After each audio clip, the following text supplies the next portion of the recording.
Hello mga kapakals! Good day Davao! Another lag episode and our adventure for today ay pupunta tayo sa may Sirawan Turil.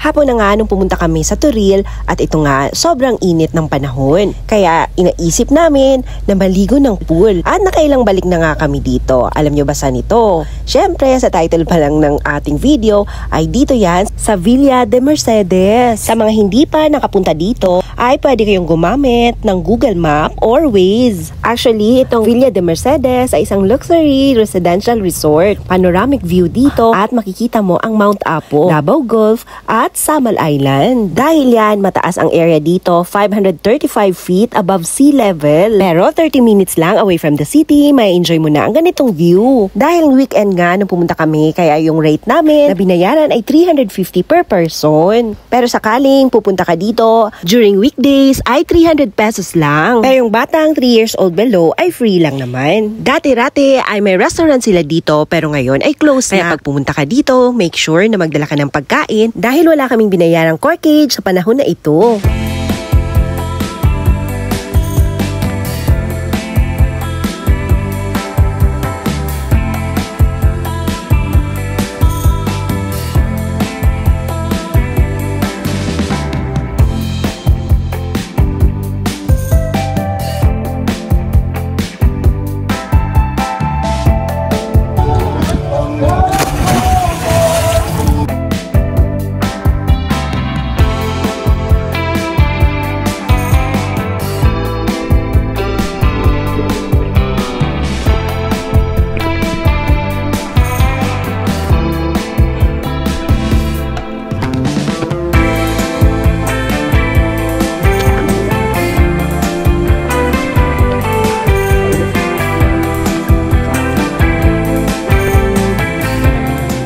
Maganda na nga ang view ng lugar na ito. Tapos may naisip pa na pag ganito si Daddy. Naku, ang cheesy naman. Ay, papalagay niya lang pala dito.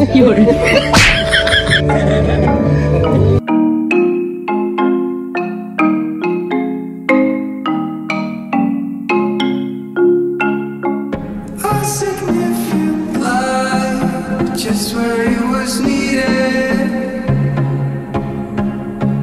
Cleaned it black as night. Cloistered in injustice, dead in the outside. Nobody's losing. Faces merge and change, but your face remains the same. The sorrows will be in the dark. When we finally sober, they'll be gone.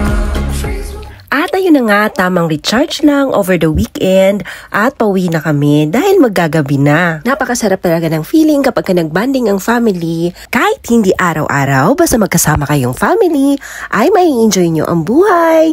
Ika nga nila, life is short. Piliin at subukan nating maging masaya. Ayun lang po for today's video mga kapakals. Bye!